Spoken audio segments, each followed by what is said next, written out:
Buenas tardes. En nombre de la Asociación de Amigos de los Jardines del Buen Retiro, os damos las gracias por asistir a este nuevo llamamiento que hacemos en el Retiro. Primero, dar las gracias a la Biblioteca Eugenio Trías por dejarnos este maravilloso local, que es, pues sabéis que es histórico. Este local era la antigua casa de cine de Fernando VII. Hoy lo que vamos a tratar es de eso, de esos seres maravillosos que nos dan tantos beneficios, los árboles, y seguramente es al ser que peor tratamos. Si tenemos un hueco en una calle, un hueco de 1 metro por 1 metro por 1 metro, metemos ahí un árbol y nos olvidamos incluso del árbol. A veces los riegan, sabéis que los riegan echándoles un cubo de agua con lejía y jabón. Pero bueno, hay de todo. Hoy tenemos para que nos hable sobre los árboles a Carlos Calderón Guerrero. Es ingeniero de montes, ingeniero forestal. Gracias, Javier.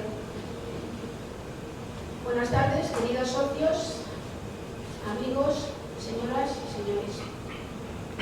El árbol, esperanza verde y viva, que con el viento lleva feliz sus alas al cielo, pero también llora y se apaga con el paso del tiempo, o por patología silenciosa, o sin más, por agresión alevosa.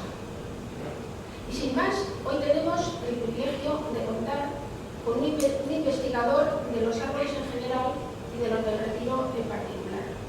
Digo investigador porque pasó más de 9 años dedicado a una tesis doctoral sobre los árboles de nuestro querido parque, como del resto del arbolado urbano y la contaminación atmosférica de la ciudad de Madrid. Pues bien, se trata del doctor don Carlos Calderón Guerrero, ingeniero de montes e ingeniero forestal por la Universidad Politécnica de Madrid, profesor universitario del Máster de Ingeniería y Paisajismo de la Escuela Técnica Superior de Ingenieros de Montes, Forestal y del Medio Natural, en asignaturas de gestión fitosanitaria del arbolado urbano y de monitorización y control de la contaminación en aire, suelos, agua y vegetación. Además cuenta con un posgrado en procesos contaminantes y defensa del medio natural. Su currículum, les diré que es mucho más amplio, pero no me puedo extender, lo resumo, porque si no quitaría tiempo a esta exposición tan interesante. Y él es el auténtico protagonista de la tarde. Así es que, querido amigo Carlos, agradecemos que hayas aceptado nuestra invitación y te doy la palabra. Muchas gracias. Gracias. Lo primero, buenas tardes. Muchas gracias por haber venido un día como hoy. Para los que no se conozcan muy bien el parque, pues estas son las zonificaciones que también son un poco las de toda la vida. Por ejemplo, pues el número 11 que hablábamos antes, esa zona de los planteles, esa es la zona que tiene mayor humedad, menor temperatura en verano. Por ahí andaba yo, pues eso, con los sectores, hace ya pues, 15 años, o 20, con la bicicleta, midiendo esa humedad, esa temperatura. Para mí es, luego hablaremos, ahí es castaño de Indias, cuando se está hablando de, wow, ahora hay castaño de Indias, hay mucho. Pues ya que está, y ya que está establecido, porque el castaño de Indias, donde sufre mucho, es en algunas alineaciones. ¿Por qué? Porque le pega mucho el sol en lo que es el tronco, está desprotegido de las ramas, hay quemaduras por insolación, esas quemaduras producen el ataque de insectos perforadores y luego entran los hongos. Entonces, en zonas de alineación el castaño de Indias no va bien, pero en zonas donde está muy protegido, que ya no es que haya mucha regeneración, pero ya que está establecido, esa es una zona que ya que se ha construido, a mí hasta hay otro problema que hay en todos los pinos, que bueno, lo hablaremos un poco luego en tema de seguridad. ¿Qué más tenemos por ahí? Pues el 7, que es el cementerio, el antiguo cementerio que hablábamos antes, la zona 9, que es la zona del parterre, que comunica con la 10, justo la 10 y la 12 son esas zonas en las que digo que está todavía el arbolado más viejo. Hay otros casos como la zona 13 también, pero quitando eso y el huehuete, luego hay zonas que medianamente todo lo que es el centro, la zona 14, zona 15, Hay árboles que tienen un siglo, pero no más allá de ese siglo. Y luego tenemos esa zona 1, 2, 3, que es en la que estamos, sobre todo la zona 2, la de Herrero de Palacios, lo verán a las 5 de la tarde. Dígame. ¿Cuáles son las zonas que son más húmedas?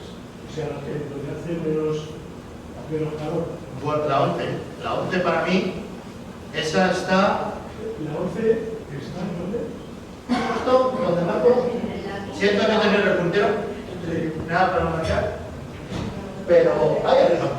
Ah, sí, sí. Los planteles. Ahí, yo desde luego, cuando anduve con la bicicleta con mis sensores, unos 3 o 4 grados. ¿Y a las 15 sería todavía menos calor? Hombre, la 15 también, porque es toda la zona donde el Palacio del Cristal, Casa Velázquez, ahí hay zonas, pero hay que tener en cuenta la densidad. Nosotros lo llamamos fracción cavidad cubierta, es esa proyección de sombra, donde mayor proyección, mayor densidad. En definitiva, lo que sucede es que el perímetro es el que está más caluroso, quizá porque es donde está lo más cerca a las calles. Bueno, hay algunas zonas, por ejemplo, la zona 5, la zona del Encinar, ahí, pues bueno, se está recuperando bastante, pero muchas veces depende de la sombra que nos dan los árboles y la proyección de esa sombra. Hay una cosa que se llama tangencia de copas, entonces en la zona 11 tenemos prácticamente árboles con tangencia de copas. Ahí siempre hay más humedad. Además, el castaño hoy en día, digamos que luego lo veremos. En la absorción de CO2, de transpiración, pues hay unos árboles que transpiran más que otros. Por ejemplo, la encina es mucho más seca, pero porque es mucho más ahorrativa. Nosotros lo llamamos frugal. Cuando hace calor en verano, lo veremos luego, cierras, tomas y no quieres saber nada. Hay otras especies que tienen los estomas abiertos, eso hace que haya mucho más intercambio gaseoso, pero también tienen peligro de que pierdan humedad, de que pierdan vapor de agua. Y bueno, aquí la verdad que en mis 9 años pues tengo anécdotas de todo tipo. Zonas que por supuesto todavía hay un poquito de comercio ilegal, por decirlo de alguna manera, algo de ese trapicheo, pues ¿qué buscan? Zonas un poco escondidas, donde a mí me llamaba mucho la atención, porque empezaban ahí con el tantán, eso de las, cuando se hacía de noche, 8 de la tarde, 9, y yo estaba ahí tomando muestras y oía pum, pum, pum, pum, y nunca me llegué a fijar que resulta que según el ritmo iban indicando por dónde iba la policía y por dónde había que tener cuidado y por dónde no había que tener cuidado. Cuando aceleraban el ritmo era cuidado que se acercan coches de policía. Y yo diciendo, 9 años y no me doy cuenta de estas cosas. Entonces, bueno, según la densidad, en esa zona que hablamos, la 11, por ejemplo, algo de, por llamarlo de alguna manera, algo de prostitución ha habido. ¿Por qué? Porque esa zona de arbustos más oscura, zona también de paseo, de relajación, cambia mucho. Una zona, te vas luego a la Rosaleda, zona de banquetes, te vas a, bueno, la zona de la Chopera, que ha cambiado mucho, o sea, cada zona, la 7, por ejemplo, tiene mucha presión de visitantes, muchas celebraciones que se hacen los fines de semana, o sea, cada zona, por eso se hace esta zonificación, porque cada zona tiene un uso y al mismo tiempo una serie de necesidades. Perdona, ¿cuál has dicho que tiene los árboles más antiguos? Para mí, la zona 12, la que aparece allí, Un poquito más allá del parque.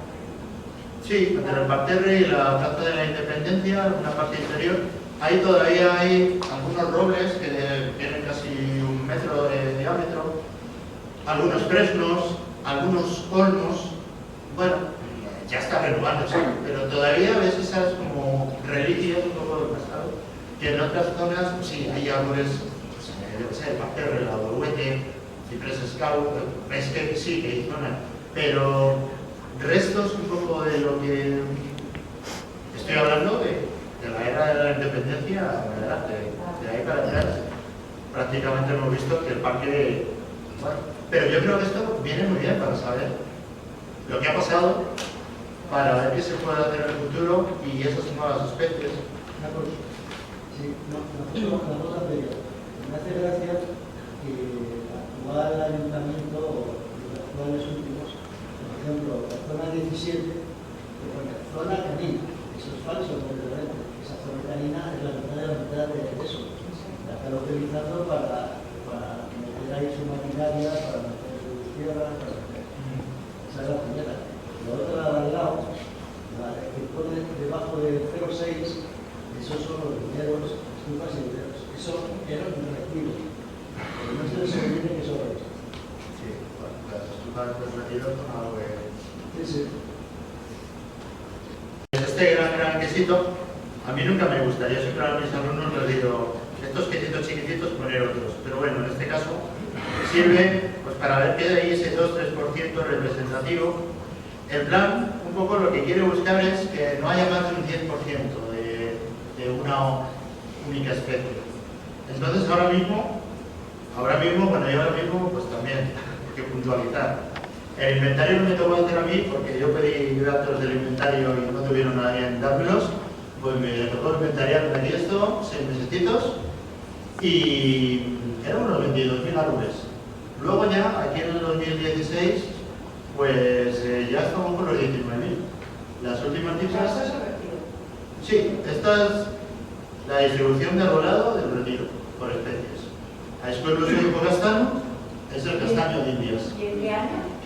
Pues este plan director, más o menos desde el 2016. Se actualiza cada 5 años, se supone que se actualiza el inventario, y ya es lo que tenemos ahora mismo. Y ahora se ha perdido la palabra. Bueno, parece que las últimas cifras, Ahora se habla de 15.000. 15.000. Han ampliado, claro. Es más, pues que hay 15.000. Es que... Pero, a ver, esto es como todo. A partir de qué diámetro y qué edad estamos considerando, estamos midiendo. A lo mejor yo cuando medía, pues tomaba hasta 5 centímetros. A lo mejor ahora toman 10. A lo mejor hay muchos, a lo mejores. Y también, pues oye, que se ha hecho una recuperación de arbolado que, hay que decirlo, hace falta. Porque por un lado decimos que hay menos árboles, pero cuando cae un árbol decimos, uy, ¿por qué no lo han cortado antes? Entonces, siempre hay que tener en cuenta ese doble equilibrio. Bueno,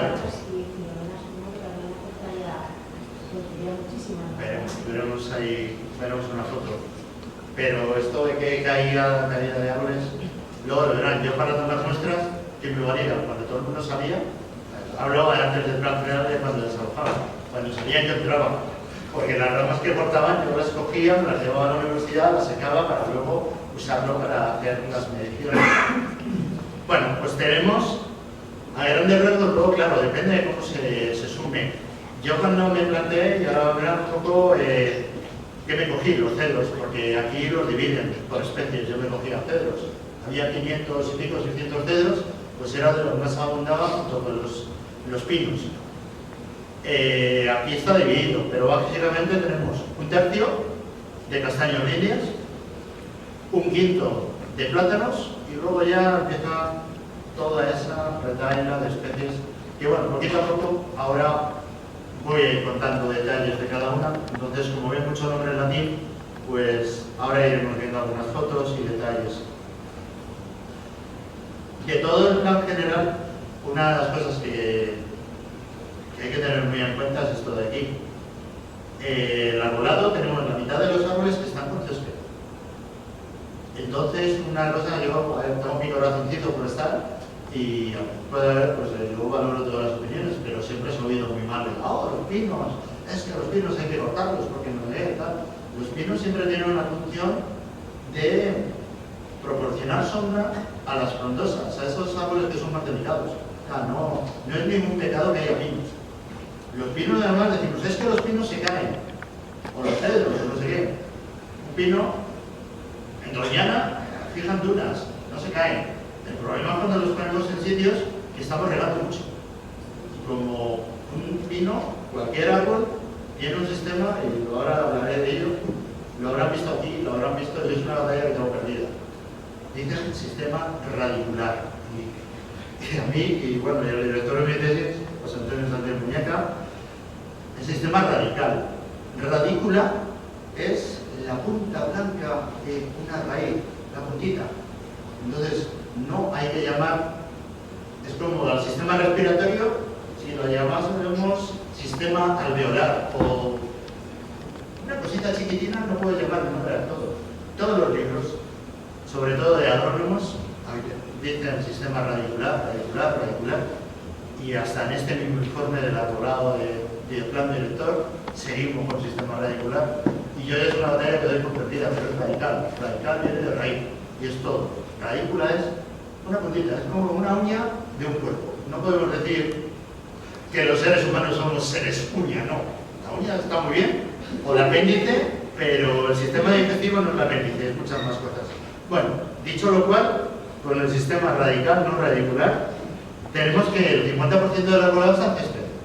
Césped es mucho riego. Riego, que hablamos de cambio climático, hablamos de muchas cosas. Para un pino, ¿qué significa? Asfixia radical, no radicular. Algún día lo voy a decir de esta manera. Asfixia, el pino, el cedro, ¿qué hace? Raíces arriba. El aire, el agua, todo lo tiene arriba, no profundiza. Entonces la culpa no es del pino, el pino no es malo, no es que hay que cortar todos los pinos, porque son malísimos y los demás. Las encinas son buenísimas y las frondonas, no, el pino lo que tiene que tiene las raíces arriba.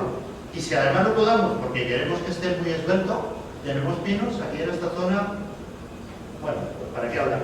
Aquí tenemos un triste ejemplo. Aquí yo estuve un mes antes explicándoles a mis alumnos que ese pino estaba inclinado, que le estaba echando una partita en el césped, que era peligroso, ¿por qué? Porque el sistema radical estaba muy somero. Y si tenemos un pino de 20 metros, yo le llamo esto chuspachus, que es muy claro. Chuspachus, una copa muy alta, se inclina, ¡pum!, cae. La culpa no es del pino. La culpa es de que estamos regando en exceso. Aquí tienen un ejemplo de una zona, bueno, con los cedros, y zona donde tristemente pues, falleció un niño de 4 años, creo en el 2016 aproximadamente, 19. Darío. Pues en esa zona se estaba desalojando el parque, o sea, no, todas las medidas se estaba cumpliendo el plan, se estaba desalojando, dieron fechas, era la 1 de la tarde, dijeron que desalojar y cuando estaban saliendo, el árbol cayó. Pero la culpa no era si el árbol estaba en mal estado o si. La culpa es que tenemos una especie que estamos regando en exceso. El pino no es el asesino. Estamos regando muchísimo. Entonces el árbol lo único que hace es sobrevivir, no asfixiarse y tener las raíces por donde le viene el agua. Si el agua le viniera por abajo, pues tendría el sistema radical bastante desarrollado. Bueno, pues eso es un tema yo creo que siempre viene bien, al menos cuando se habla desde distintos puntos. Oh, es que hay especies buenas, malas. Bueno, son un poco donde hemos colocado ese arbolado. Bueno, en contraposición con todos estos árboles que hemos visto, aquí tenemos el inventario de alineación de Madrid, 230.000, 240.000, en el cual predomina pues 2016 aproximadamente también. Estos inventarios hay que tomarlos siempre, ya digo, con cierta cautela, porque se actualizan, porque en cada zona tenemos unas contratas, unas personal de mantenimiento, bueno, todo esto, pero que tenemos unas 10 especies que son el 75% del arbolado de Madrid, y bueno, pues habría que cambiar y hacerlo un poco más biodiverso, como dicen ahora, pero sin olvidar otra cosa que es muy importante. Está muy bien que haya muchas especies, pero cuando hay pocas, digamos que el mantenimiento es más fácil. Cuando hay muchas y tienen distintas necesidades de agua, de tratamientos, eso cuesta más dinero. Más dinero que algunas veces no estamos dispuestos a pagar. Entonces no podemos tener especies y vamos a que y vamos a tener un importe detrás de otro. Eso es dinero e inversión. Y sobre todo, formación del personal de a pie. ¿Qué ha pasado con la crisis? No quiero decir cifras, pero del 2007 al 2013 el presupuesto bajó casi a la mitad. Eso afectó a que las contratas siguieron, pero sueldos, formación, personal, por algún lado, digamos que eso afectó. Y es la vida, es la vida. Tenemos crisis y se tira algunas veces de lo más fácil, de donde se puede rugir. Y algunas veces, pues, ese sería un punto, ojo el punto a mejorar. Por lo demás, este plan de gestión del arbolado, el plan director, hacía falta, es un plan a 50 años, tiene sus bondades porque no depende de un partido político, de que uno mande o mande otro, sino que es un plan a largo plazo y eso ayuda mucho al parque. Las personas que han hecho el plan director, pues muchísimas las conozco y son de lo mejorcito que tenemos, o sea, nada que decir. Tal vez esa formación del personal, mejora de medios, que siempre hay muchos medios, pero siempre se nos quedan pocos. Y luego dentro de este plan está esta curva que también ayuda mucho. Esto hay que tomarla, sobre todo la curva esta de la izquierda, verde y rojo, más de uno, aquí ya todos tenemos cierta edad. Esto no quiere decir que la gente mayor, que nos entierren a todos, pero hay que tener en cuenta que el arbolado nos da unos beneficios. Son seres vivos, hay que cuidarlos, pero también hay que tener en cuenta que, por ejemplo, en este plan hay una cosa interesante, se distingue ya entre adulto y maduro. Antes hablábamos solo de adulto. Luego veremos la diferencia entre adulto y el maduro, pero llega un momento de un árbol maduro y ya los beneficios bajan mucho. Y después de Filomena hemos tenido muchos árboles que han sufrido muchísimo y están sufriendo. ¿Hasta qué punto merece la pena mantenerlos?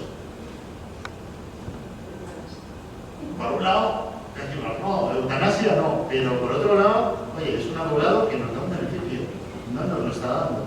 Hace falta que esté ahí, que encima un día se caiga una cama. Ahí está el dilema.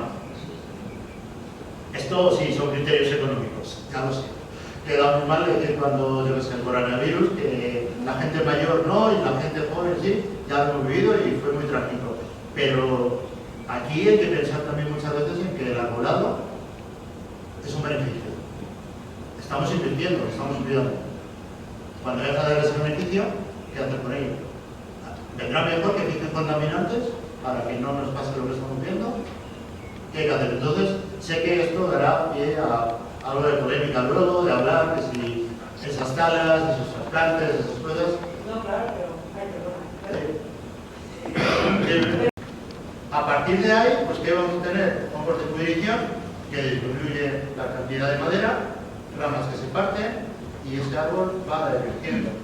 Ahora nuestro arbolado, por hablarlo, hablan de adulto maduro, está ya madurito.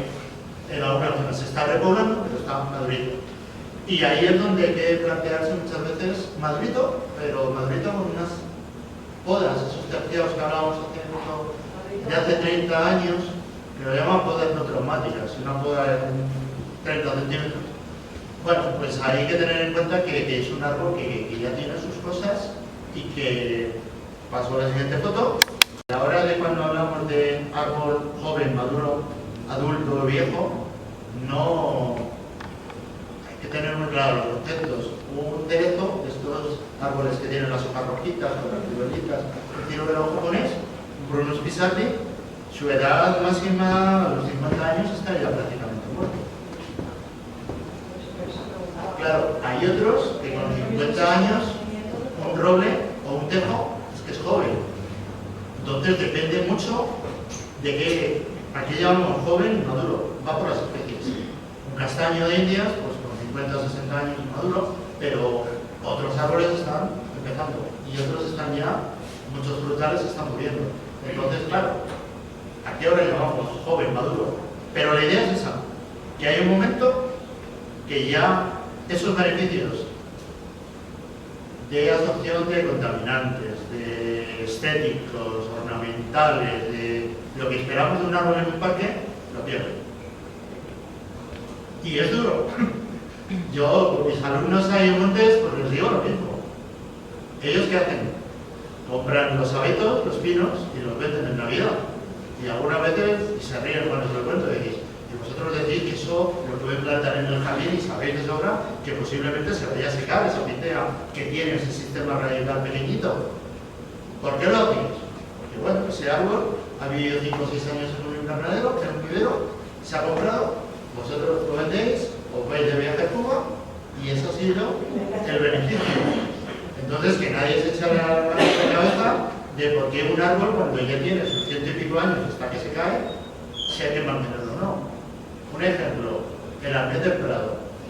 es un árbol que no nos está apoyando. Si van, está justo entre la puerta de Murillo, creo es, y el Jardín Botánico. Tiene la misma edad que el Museo del Prado. Hay unas ilustraciones, ese árbol tiene 205 años, por ahí. Tiene una fenda así de grande, una pudrición de unos 60 centímetros, sujeto con cables, apuntalado, palizado. En el 2006-2007, en verano, se cayó una rama de 2 toneladas sobre el granito de un niño. El niño andaba correteando por ahí y no le pasó nada. Es un árbol que está protegido. La máxima figura en el catálogo de árboles singulares de la Comunidad de Madrid. Árbol, vamos, de los más viejos. ¿Cómo se llama? Albert del Prado. Ahora mismo que está, se le ha terciado, ha rebrotado, pero es un árbol en coma profundo. ¿Merece la pena tenerlo? No. Si se va a caer otra vez contra la mano encima de un cochecito de niño, no. Pues esa es la cosa que hay que valorar y que es muy difícil. Aquí hay...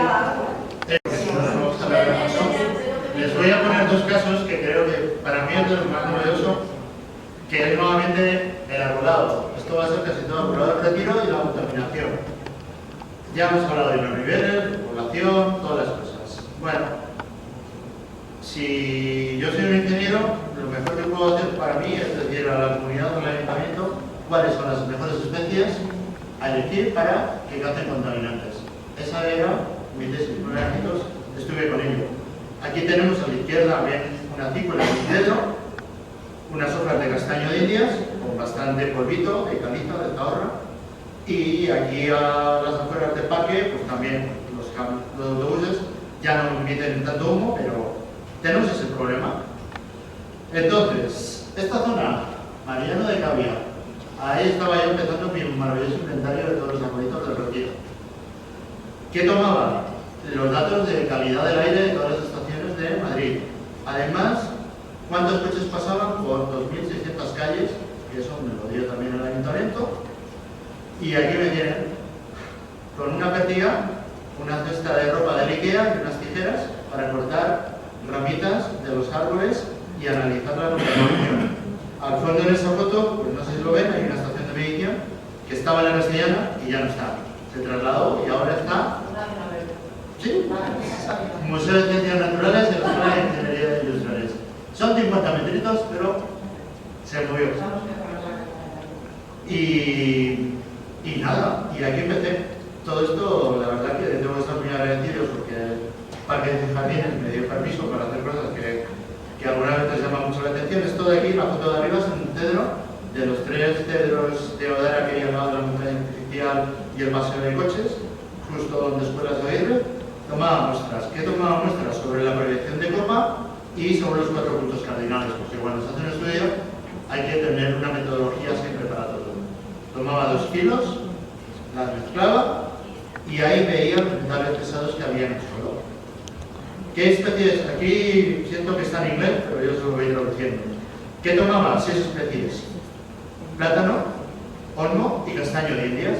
¿Por qué? Porque eran caducifolias. Y luego tomaba otras 3 perennifolias, la encina, el cedro y el pino. ¿Por qué? Pues porque el plátano era la especie que más abundaba en Madrid, el castaño de Indias la que más en el retiro, la encina, el Parque de Jardines junto con el pino. Y además el cedro abundaba muchísimo aquí en el retiro y teníamos el horno. O sea, 6 especies muy significativas del retiro, pero además significativas del arbolado de Madrid. Casi el 70% del arbolado de Madrid lo forman estas 7 especies. Y aquí estoy yo. Lo que ven ahí a la izquierda es un castaño de Indias justo cerca del Palacio de Cristal. Lo que ven ahí en medio es uno de los cedros de aquí, junto a Escuelas Aguirre, en el paseo de coches. Esto es 24 de diciembre, porque tomaban las muestras cada semanita, cada 2 semanas, y estas eran las muestras que yo tomaba.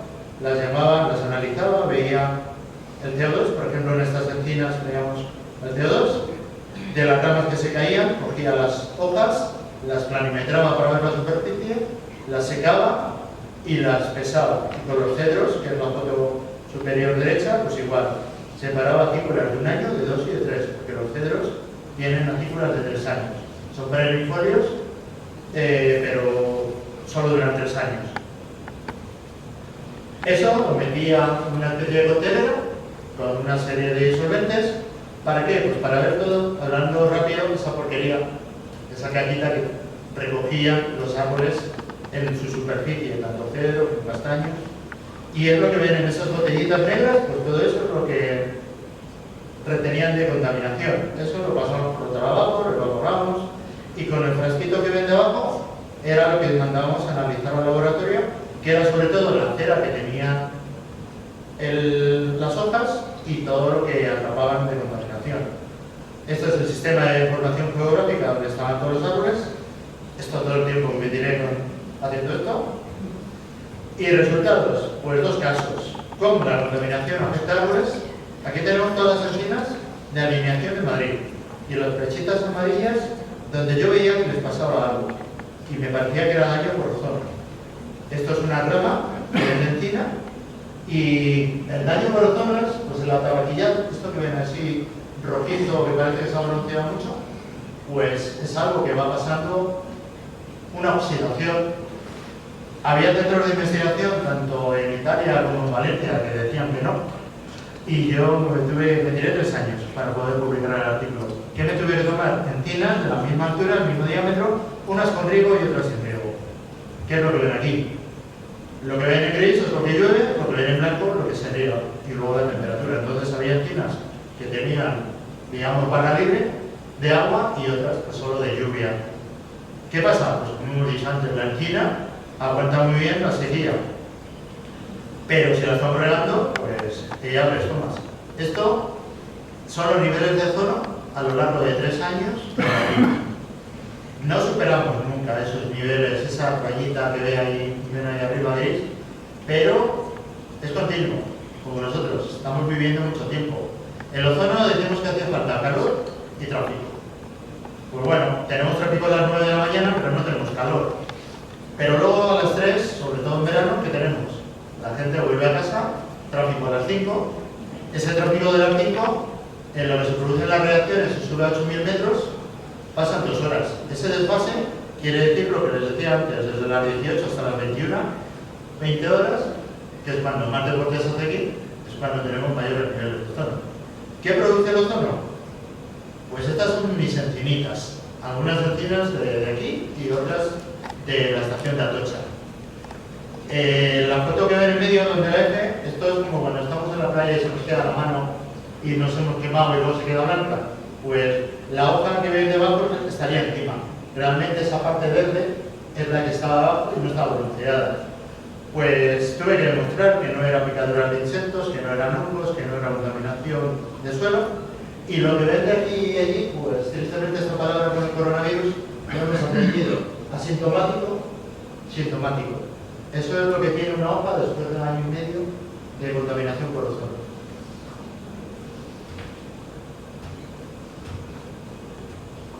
¿Qué comparaba? Encinas que tenían mucho agua con encinas con poco agua. Y las hojas, había hojas de 1 año, de 2 y de 3. Bueno, pues esto, que ya es mucha estadística, a mí la parte más bonita es esto. Esto es, lo de arriba es la parte, eso es una hojita de encina. Eso que mide 2 milímetros, la estamos viendo bastante grande. Arriba la epidermis, lo que diríamos que sería la, y la parte de abajo el pez. ¿Qué tenemos? En la parte de arriba, cutícula, 2 pilas de parénquima empalizada, parénquima lagunar, lo que pone V son los nervios, y el ozono y los contaminantes entran por abajo. Por donde pone la L, pues por ahí entra. ¿Eso qué produce?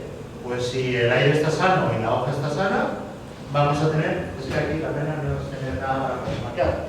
Arriba de todo, esos son células que están sanas. Entonces la N es el núcleo, la V vacuolas y la CH los cloroplastos, es donde hacen fotosíntesis.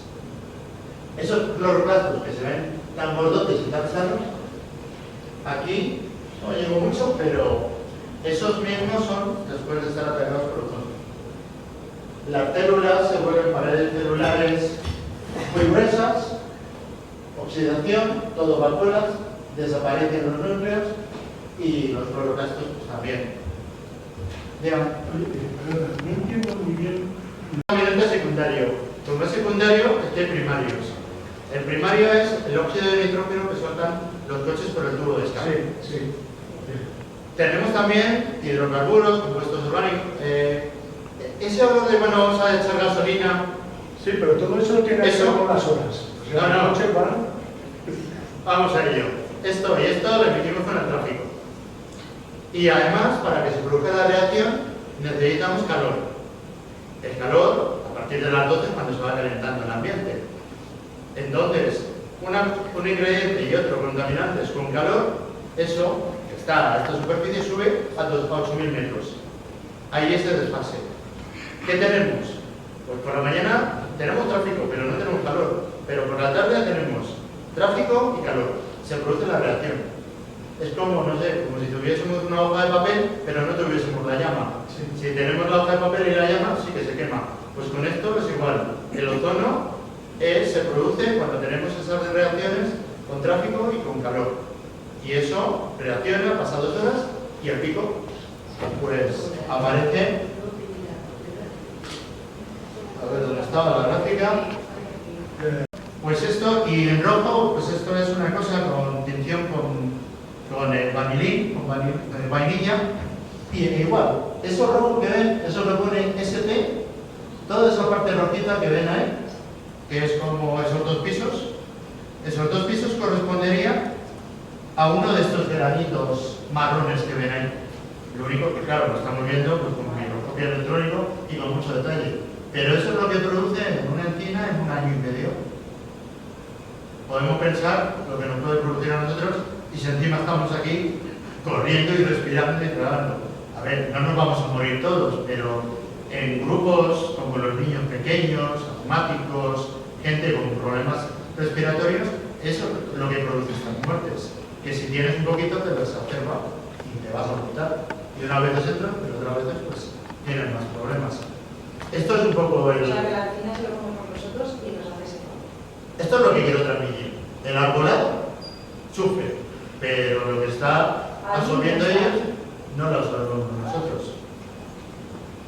Esto es lo bueno del arbolado, que yo creo que no la gente en general no lo tiene presente. Claro, Segundo caso, que para mí es todavía más llamativo. Nuevamente, mis 6 árboles, la cantidad, por ejemplo, encinas de Madrid, 1,5 millones, plátanos, entre unas cosas y otras, más de 100.000, piñonero, pues 500.000. Estos son todos mis datos, que yo creo que no es el caso estar contándolo, pero esto es un poco cómo hice los cálculos de lo que van a ver.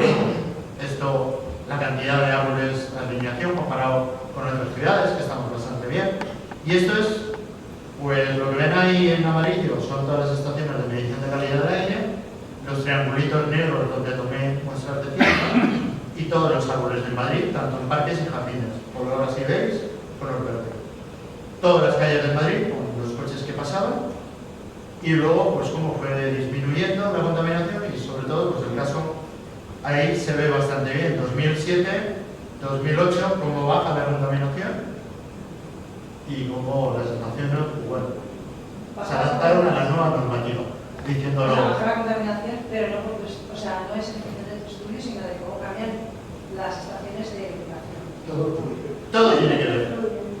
A ver, yo he conocido, ahora estamos con el plan 360, estuvo el plan A, el plan azul, el plan, hemos pasado por muchos planes. Siempre la Unión Europea nos iba a aumentar y nosotros, espera, que tenemos un plan. No Sí, nos un preocupes. plan buenísimo, vamos a cambiar. Los planes, a ver, se han hecho mejoras, carriles bici, se empezó por los aparcamientos disuasorios, que también era una idea de los años 90, las zonas SER, de parquímetros, todo tiene que ver. Aquí, yo siempre lo que me sorprende es que entre el 2007, si tenemos la gráfica por arriba, los puntitos de arriba es la cantidad de coches.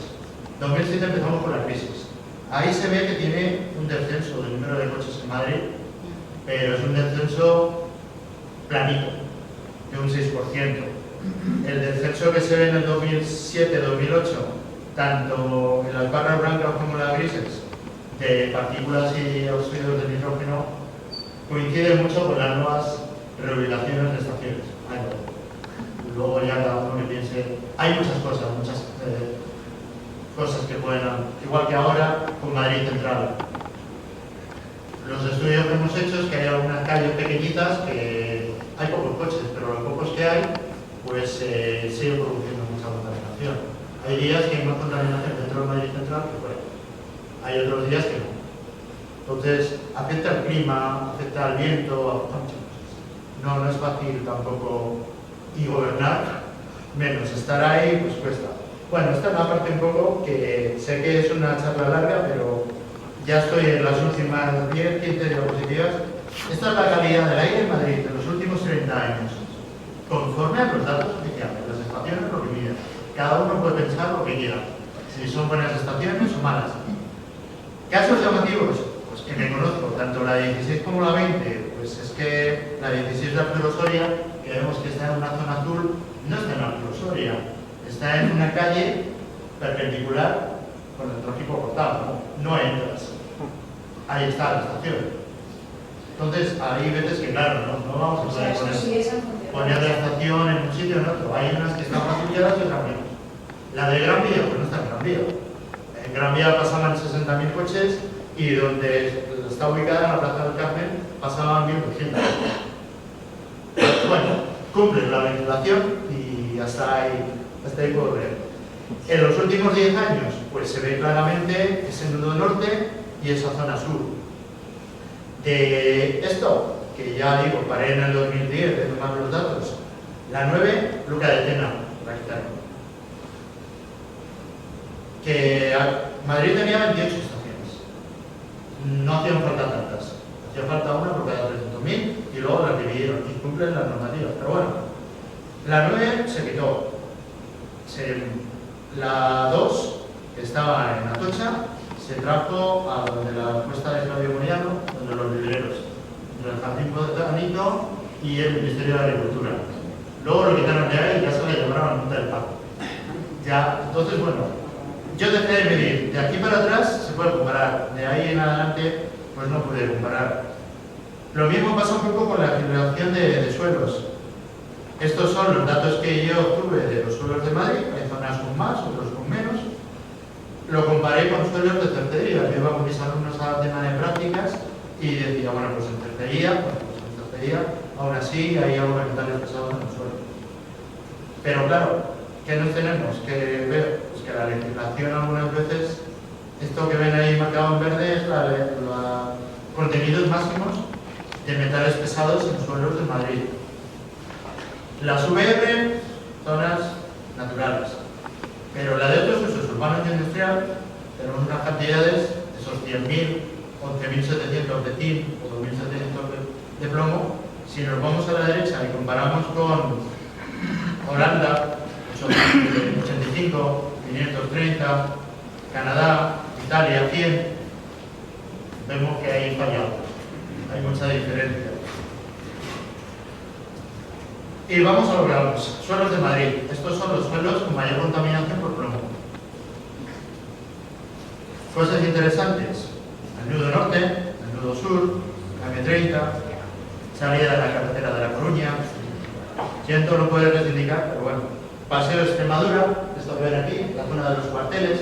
Todas esas son zonas pues que con pruebas. Hay una antigua fábrica de cerámica y también en la casa de campo. Pero cuando dices el suelo, Suelo. o sea, toda esta zona de retiro también. Ahora vamos. Aquí pasa algo muy curioso. Tampoco hay que alarmarse, pero ahí tengo esa zona roja que me dio en el retiro mucha dolor de cabeza. Si esto era plomo, el plomo estuvo en la gasolina hasta el 2002. A partir del 2002 se quitó.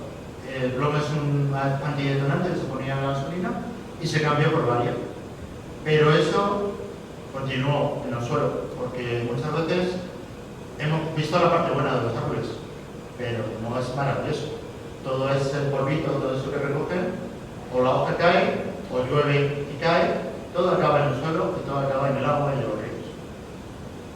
O en depuradoras, sin depuradoras, pero entonces el plomo, pues todo lo que hemos tenido de contaminación, ha ido a un lado, ha ido al suelo. En algunos sitios más, en otros menos, siempre un poquito guiado pues a la zona, claro, si esto está tomado al lado de una autopista, al lado de la M30, tenemos más plomo. Con el tin, algo parecido, no tan claro, porque el tin pues, lo encontramos en piezas metálicas, lo podemos encontrar en radiadores, sobre todo vemos toda esa zona naranja de abajo, que corresponde un poco a la zona de la carretera de Toledo, Villaverde, la zona industrial, polígonos. También un poco arriba, zona del aeropuerto. Esto que les decía, la casa de campo, esa antigua, posiblemente, fábrica de cerámica. Esa zona de los cuarteles. Cada uno puede lograr con qué puede ser cada manchita, pero no. Se analizó, se midió y estaba en los suelos. Y otra vez ese granito rojito ahí en el retiro. Esto igual, seguimos con el retiro. A escudos es castaño de Indias, cedro. ¿Qué tenemos? En la foto de arriba a la izquierda es, visto con microscopio electrónico de barrido, una hoja de castaño de Indias. Esos cordoncitos son unos cordoncitos de cera, de la epidermis. Eso que se ve así es un estoma, esos poros por donde el árbol abre y cierra y respira. Esto es un castaño de Indias, de esa zona que hablábamos antes, del plantel, que hablábamos de los planteles, zona más fresquita, más interior. Para mí era como decir, dentro del retiro, con un verde, no hay contaminación, y en efecto, el castaño por fuera estaba bien. Perdón, el castaño de Indias. A la derecha, donde pone área contaminada, volvemos a tener estomas medio cerrados, casi portones de cera, ¿no? Y empezamos a tener muchos granitos, polvocito. ¿De qué? De la contaminación. Este es un castaño de Indias, justo en la esquina, me acuerdo que era el número 5 en mi numeración, donde la puerta de Alcalá, la zona de la Independencia. Ahí tráfico llegamos a tener unos 60.000, 70.000 coches. Entonces la diferencia en el retiro entre un castaño en el centro y un castaño en la puerta de Alcalá, creo que no hace falta. Nos vamos al cedro. Cedro también de esa zona, de la zona de planteles y donde Palacio de Cristal. Sí, tenemos algo de arena, sobre todo los caminos que había antes aquí en el retiro, lo recordarán que eran Zahorra, ese polvito blanco que pasaba la policía, los caballos, tal, se levantaba. Ese es el cedro que han visto antes en la foto que les he dicho al lado de Escuelas Aguirre, paseo de coches, cedro de Audara, pues así es como estaba. Luego verán esta foto normal, pero por microscopio electrónico eso es lo que hay. Entonces se puede comparar muy bien el perímetro del retiro con el interior. Y ahora ya vamos a un poquito más adentro. Esto es una cícula de pino, o sea, una hojita cortada como si estuviésemos cortando chorizo, una lonchita de 20 y pocas micras. Lo que están viendo que parecen los ojos, eso es el floema. Y luego tenemos floemas y el xilema. Y tenemos un pino a la izquierda donde pone control site y zona contaminada. El pino de la izquierda pues es de la zona de la casa de campo. De la zona contaminada es de la zona de las 4 torres, donde la antigua ciudad deportiva del Real Madrid. Eso verde es tin, un metal pesado. El tin es un micronutriente que se encuentra en el suelo y ya está. Como nosotros lo necesitamos, el árbol lo tiene. Es lo que ven en la foto de la izquierda. Lo que ya no es normal es que haya tanto zinc en el suelo en la foto de la derecha. El árbol que hace lo absorbe por la raíz, se quedan las hojas se vuelven a caer al suelo y eso va circulando. Eso mismo, si cortamos, la parte de arriba sería la muy grande, una hoja de pino cortada por la mitad. Eso azulado es un estoma. Por ahí es por donde entra el aire, el CO2 y sale el oxígeno. Lo que está en rojo son las células de parénquima que hemos visto antes y esos granitos más rojitos son los cloroplastos, donde se hace la fotosíntesis. Entonces, ¿qué se ve? Que todo esto que vemos ahí en verde son pequeñas particulitas de contaminación, es decir, que también lo veremos ahora.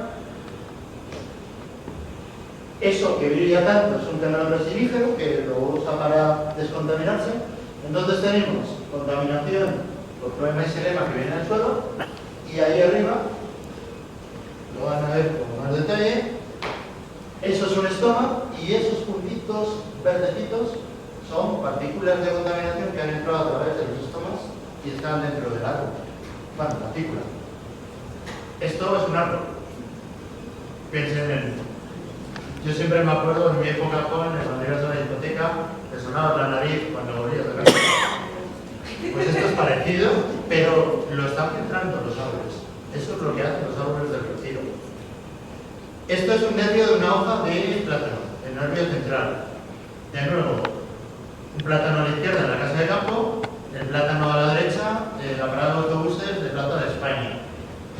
Ahí, en la P, vemos que seguimos teniendo zinc en el problema. ¿Por qué hay menos que las otras? Porque el plátano a la hoja dura 6 meses y las otras duran 3 años. Y además, los vasos son más grandes. Y cedro. Aquí tenemos un cedro pues, de la zona de la dehesa de la Bella, con su zinc. Y el de la derecha se lo mandé a mi amigo Federico, el que estaba en control de zonas verdes de Madrid. Pues era el cedro que tenía en la Concejalía de Medio Ambiente, en Recoletos 17 y 19. Se lo mandé de Christmas en Navidad. Todo lo que hay en verde, eso que brilla tanto, en la P, pues es el problema, es el zinc que hay en el suelo, que el agua lo absorbe. No sé si les suena la palabra fitorremediación, pero hay plantas que cuando esto le pasa en una arcolla, que tuvimos lo de Morinté y tal, hay que se sembró trigo, plantas que recogieron los metales pesados, luego se recolectó, se quemó, se hizo cenizas y así se quitó los contaminantes del suelo. Pues estos árboles están haciendo un poquito tarea de fitorremediación. Y esto, pues, por acabar ya toda esta parte, 250.000 árboles de estas especies que hemos visto en el retiro absorben estos contaminantes que ven ahí. Tenemos 3 millones, pues esto podría multiplicarse tranquilamente por 10, 12, 15, entonces en vez de 17 kilos, pues podrían ser unos 180 kilos de contaminantes al año. Todo, si son artículas de 1, 2, 3, dividido en 3 partes.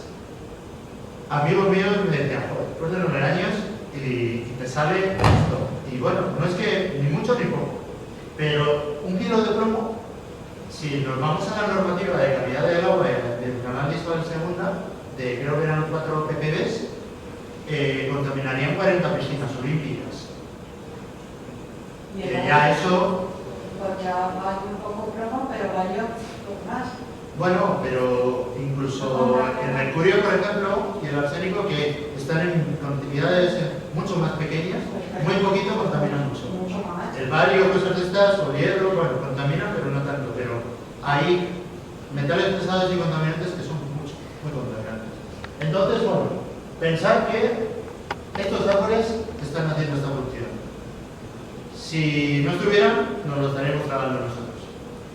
También hay que tener en cuenta estos que tienen estos huertos urbanos que dicen que qué ricos los tomates, que a ver dónde tienen el suelo esos huertos urbanos, porque si están cogiendo nutrientes de ese suelo, que tengan también cuidado.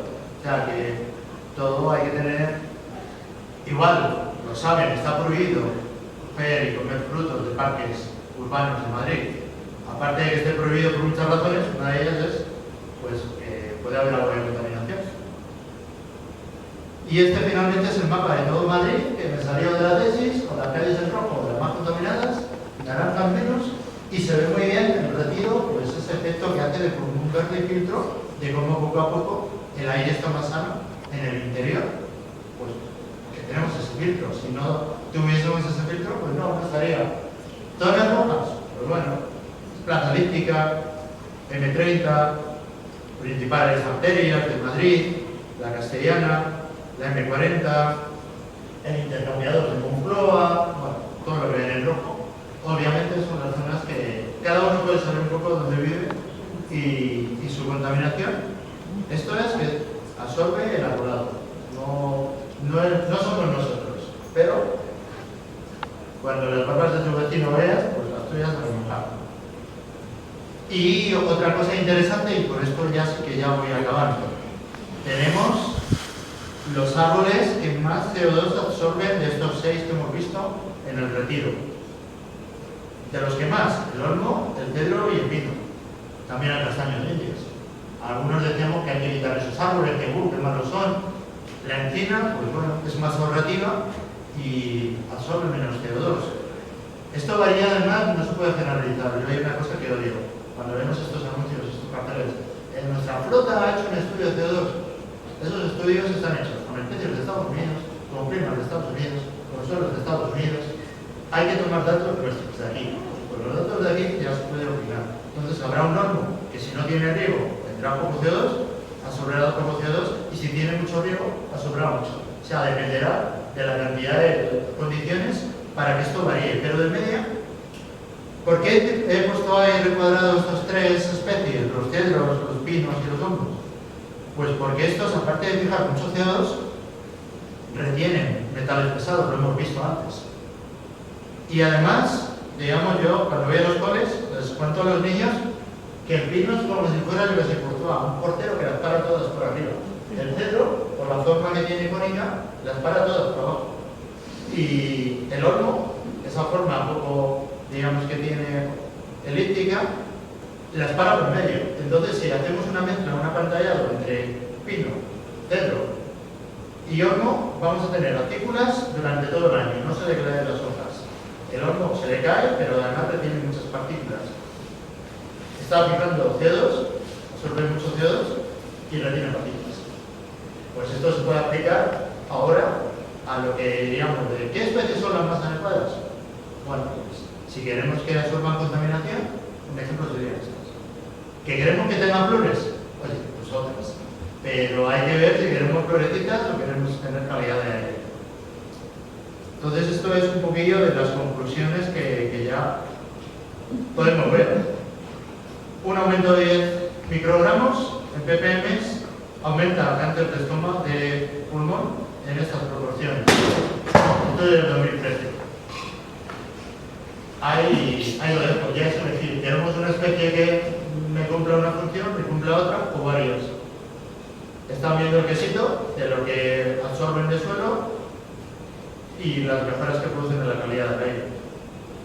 Y nos quedaría la pregunta mía, que me preguntaban antes, esa manchita rojita tan maravillosa que a mí me salía.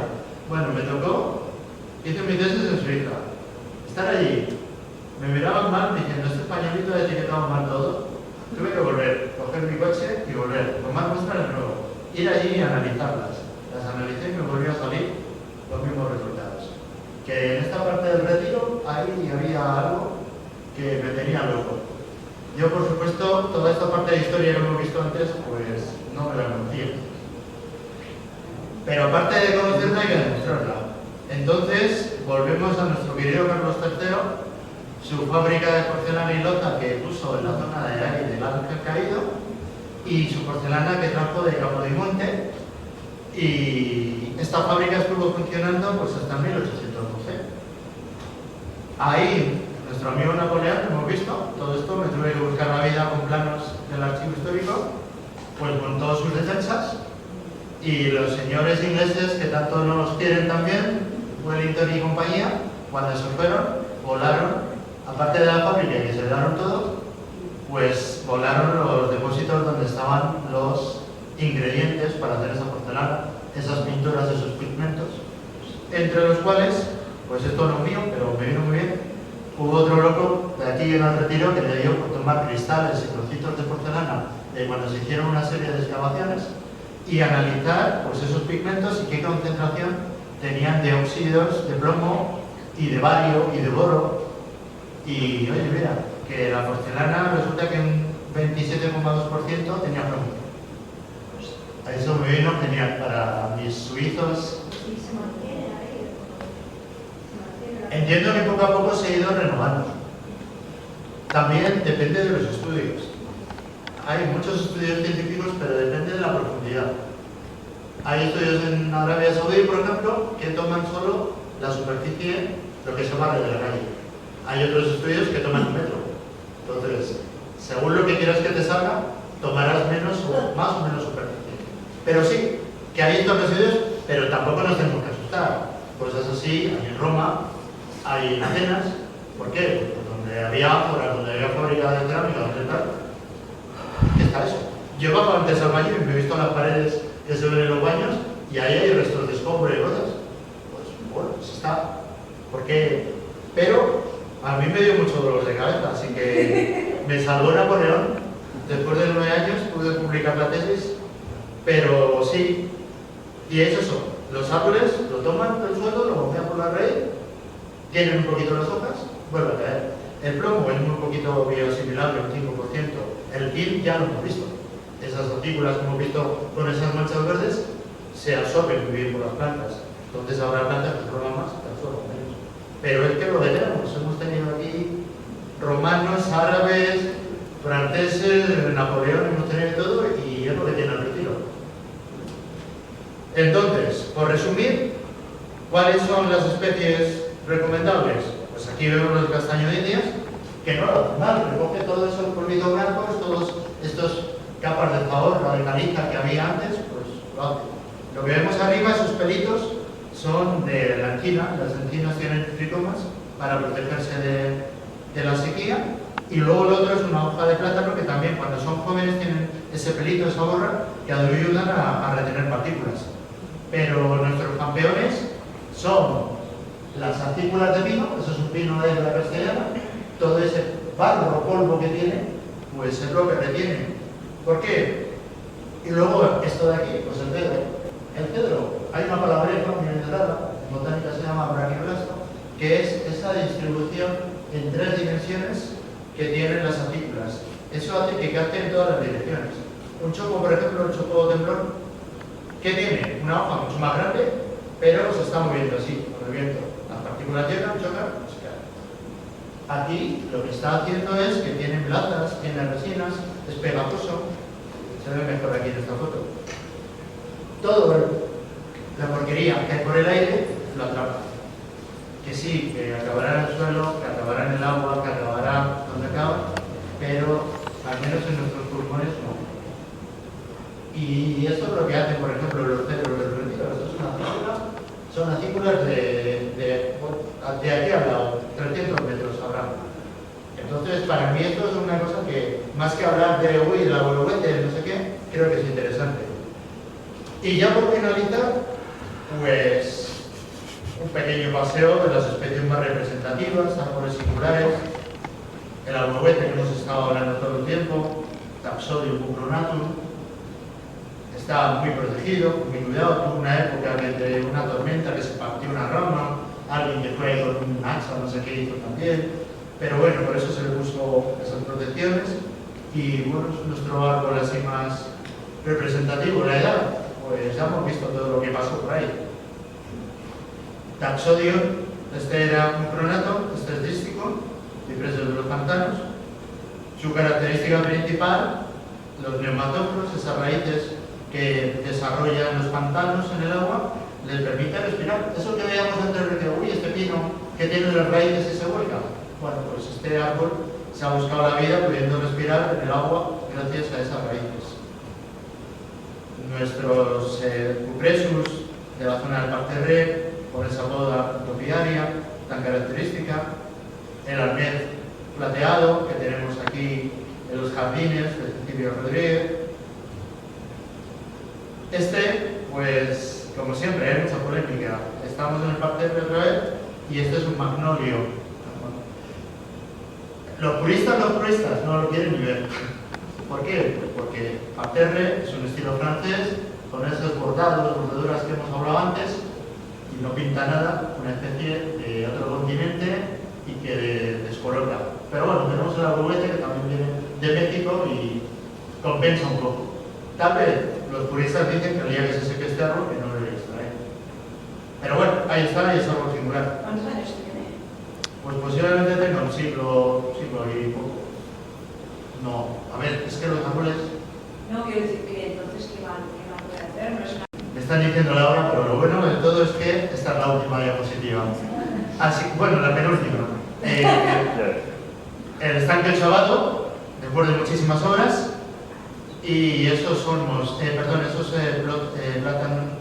chupos, que bueno, están para poderse cambiar algo. Yo creo que ya son singulares, pero empiezan a estar peligrosillos por la inclinación y condiciones.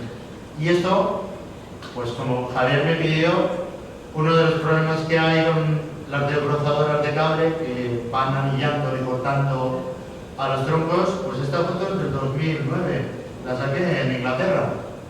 Es una medida muy sencillita, no estrangula ni hace nada porque según va creciendo el árbol lo va rascando y se podía aplicar perfectamente. Y bueno, ahora estarán viendo el tema de la procesionaria, estos anillos que se están poniendo ahora precisamente pues, para capturar. Se acabó. Muchas gracias.